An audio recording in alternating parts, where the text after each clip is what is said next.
Okay, so for section 5.2, what we're doing here is mainly a review from a previous section. The transformations of functions, so graphing functions and using the transformations and stuff. But the type of functions we're going to be graphing in here are called exponential functions.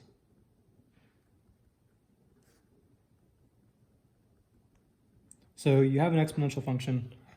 The general formula looks like this. So f of x is equal to a to the x.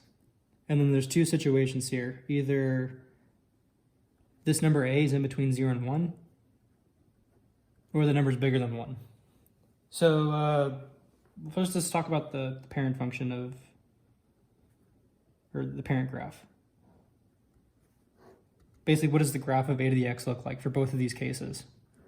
So let's do this for this case first, the 0 less than a less than 1. So the general shape of this graph is going to be this. And let's put, we'll make an XY table in a second to put points on these graphs.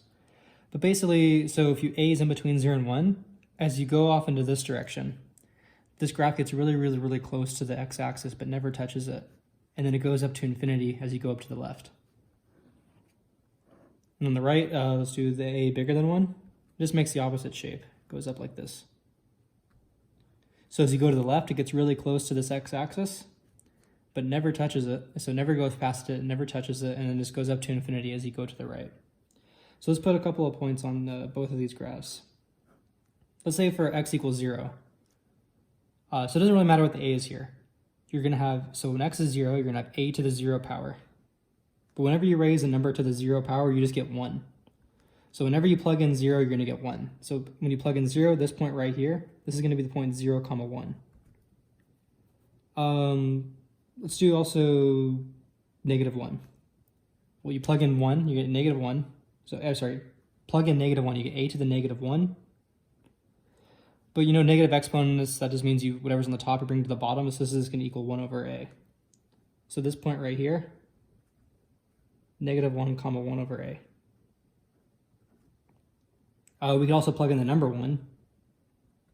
You get a to the 1, which is just going to be a. So this point over here, 1, a. And then we can do the same thing. You get this. Well, you get the same points over here. So this is going to be, so but these are different a's. This is a in between 0 and 1, and for over here, this is going to be a bigger than 1. So you get the same points. So you get 0, 1,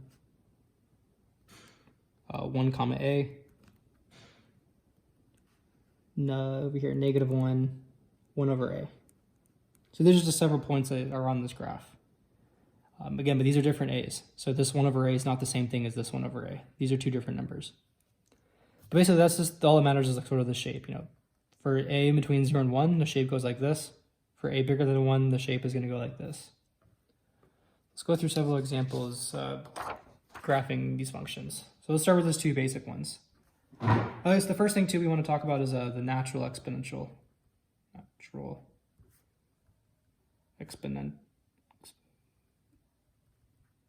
function, which is denoted by this. So f of x is e to the x, and this letter e is a special number. So e, it doesn't really matter what it equals. All that matters is that it's bigger than 1, but it's 2.718, and just goes on forever. It doesn't repeat or anything. So whenever you see an e in this section, or pretty much in general in this class, it's referring to this number, which you don't need to have memorized. I guess all that matters is that it's bigger than 1. So if you look at the parent function, it's going to have this type of shape, not this one. This is for this number right here being less than, in between 0 and 1. So that's with this one. But since e is bigger than 1, it's going to be this shape. So let's just graph go through a series of graphs. The first one, let's do just graph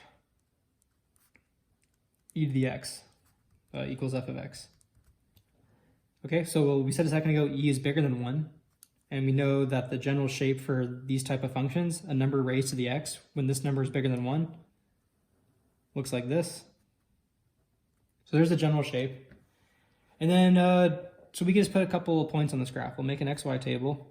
Let's just put 2 points. So when we plug in 0, we're going to get e to the 0. We saw a second ago, any number raised to the 0 is just 1. So this point right here, so 0, 1. And if we plug in 1, well, this is going to be e, plug in 1, so e to the 1. E to the 1, that's just itself, is e. So that's going to be somewhere over here, 1 comma e. Okay, so the next one, let's graph f of x is equal to 1/3 x, or 1/3 raised to the x. Okay, so now we look on the previous page that we had. So this number right here, so remember this is just like the a to the x, but now this a, that's in between 0 and 1. And whenever that's the case, the graph looks like this. It goes in the other direction. So remember this a, this piece, when it's in between 0 and 1, the graph looks like this. So we could put another, let's do another xy table. Puts a couple of points on this graph. So start with 0. 0 is always the easiest. You're going to get 1/3 raised to the 0. And anything to the 0 power is 1. So 1/3 raised to the 0, that's going to be 1. So over here we have the point 0, 1. If we plug in 1, we're going to get 1/3 to the 1, which equals 1/3. So we'll have 1 comma 1/3. And let's also plug in -1. If we plug in -1, we're going to get 1/3 raised to the -1. Again, so whenever something is raised to the -1, it just turns the whole thing upside down. So instead of having 1/3, so 1/3 to the -1, that's just going to be equal to 3/1. Since being raised to a -1, just whatever it's raising to, everything turns upside down. So instead of 1/3, we're going to have 3/1, but 3/1 is the same thing as 3. So you plug in -1, you're going to get 3. So over here, -1, 3. So there's a couple of points for this graph. All right, so nothing really too crazy about just these two examples. Let's move on to the next one.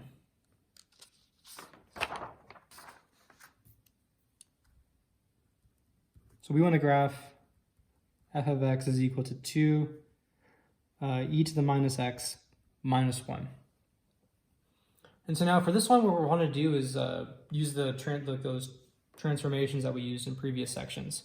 So we need to first find the parent function and then apply all the transformations and make a graph for each of those separately. So the parent function, so just like before, when we find the parent function, you get rid of every number that's not an exponent. But we're also not going to be in this situation getting rid of the numbers that are being raised to exponents. So this number e is being raised to an exponent. We're not going to get rid of e. We're only going to get rid of everything that isn't the exponent or the number being raised to the exponent. So we're going to get rid of this 2, get rid of this minus sign, and get rid of this minus 1. So our parent function is going to be e to the x. And then we work on the transformation. So everything being changed to this, that's starting with closest to x and then working our way down. So the first thing happening closest to the x is this minus signs being added. So our first transformation is going to be e to the minus x. Our second transformation, so the next thing happening closest to x is this 2 being multiplied to it. So 2 e to the minus x. And then the third thing is this minus 1. 2 e to the minus x minus 1. So we need to make a graph for each of these separately. So we're going to start with our parent function. We'll graph that. Then we'll make the manipulations with what the minus sign to the x means, and then what this 2 means, and then this 2 e to the minus x minus 1. Okay, so let's start with the parent function.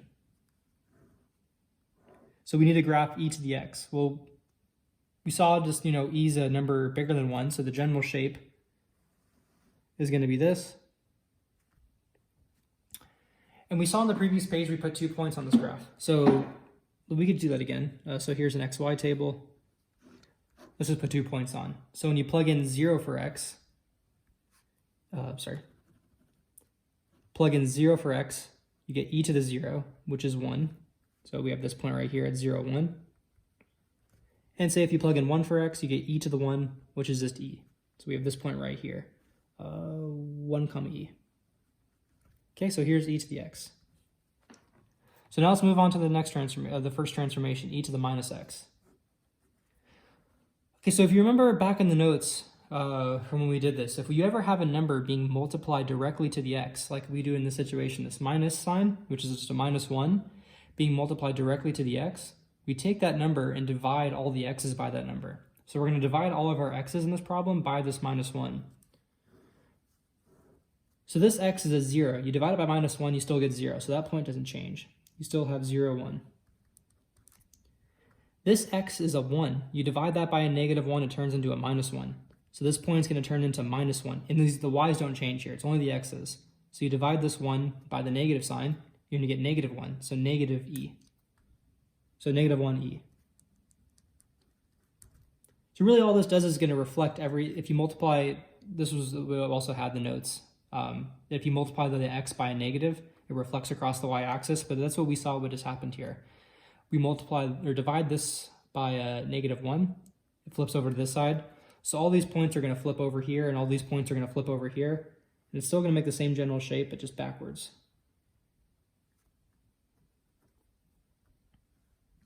Okay, so then this is going to be e to the minus x. So let's move on to the next one, 2e to the minus x.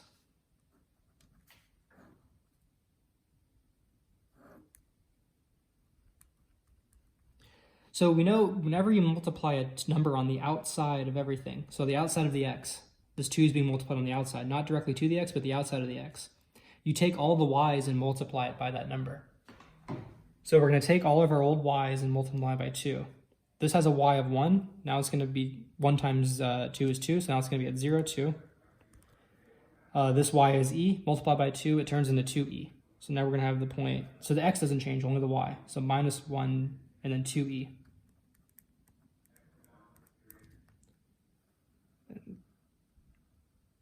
Connect the dots with the same shape. And let's move on to the next one.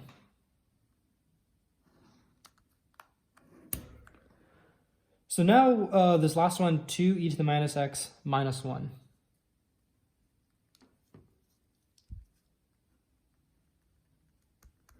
And then if you remember from the notes last time we did this, whenever you have a -1 on the outside of the x, that means you take all the y's and subtract that number. So we subtract 1 from all the y's. So we're going to subtract 1 from this y, so we'll have 2e minus 1. So here at -1, 2e minus 1. And here we subtract 1 from the 2, you just get 1. 0, 1. Now one thing we also need to take in consideration when doing these exponentials is that this graph, it gets closer and closer and closer and closer to this x-axis.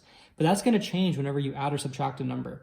So if we subtract a number, so this graph used to get really close to the x-axis, but when we subtract 1, now it's going to get really close to this line down here at -1. Since this whole graph needs to shift down 1 unit. So you remember, when you do -1, that just means you take the previous graph and shift it down. So we're taking this previous graph, shifting it down 1 unit. So instead of getting close to this x-axis, it's going to get close to this line when we shift it down. So when we draw the shape, it has to look like this.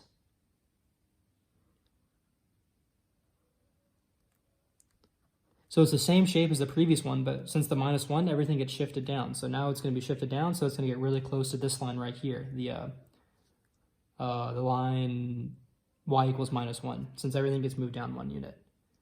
But this is the graph that we're looking for, so this is going to, well, then we're done here. So these are all the graphs that turn into the one that we were looking for.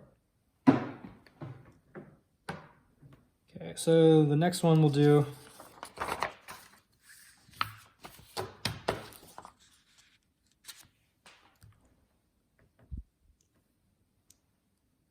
is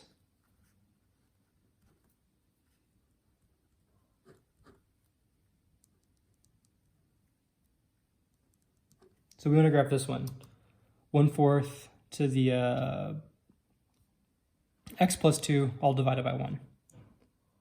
So in order to graph this one, just like always, you start with the parent function and then add all the transformations 1 by 1.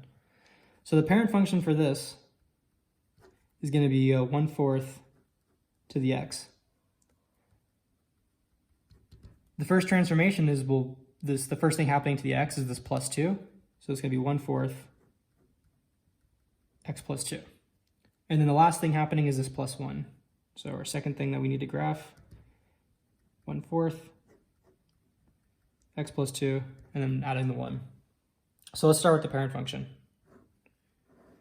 So we have to memorize just the general shapes of these functions, the ones that look like just a to the x.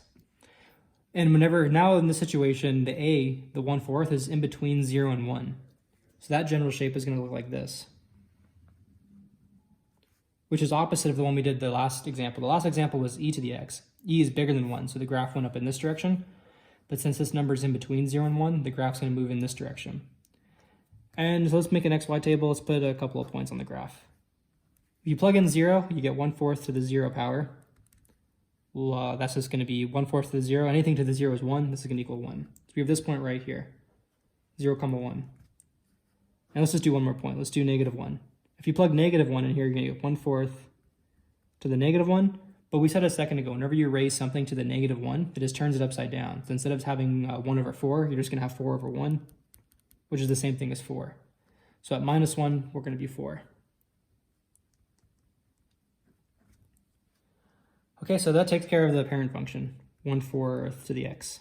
So let's move on to the first transformation, the 1/4 to the x plus 2. So if you remember, now we're adding directly to the x. And whenever you add to the x, that means you're going to shift to the left. If we subtract directly to the x, we shift to the right. Since we're adding 2, that means everything gets moved to the left 2 units. So we take this graph and just move it over to the left 2 units. Or in other words, we just take all the x values and subtract 2 from them. So if we subtract 2 from the 0, we're going to get -2. So it's going to be at the point -2, 1. And then if we subtract 2 from this -1, we're going to get -3. So -3, 4.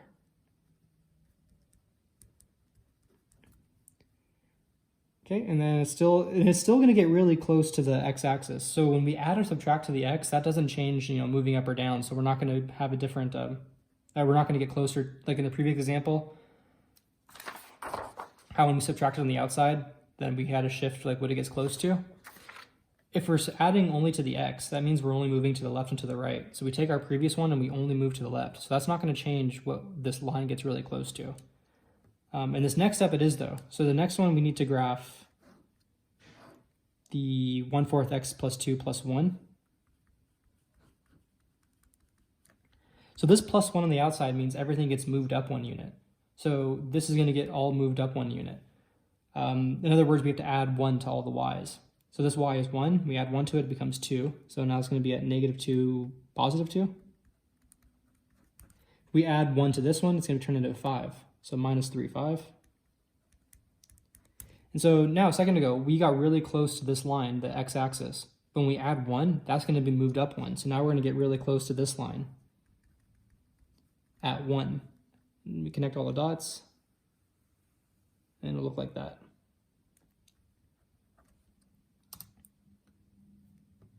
Okay, and I believe, yeah, so that's all we have to do for this section. Yeah, so all this homework then is going to all be due on Sunday night.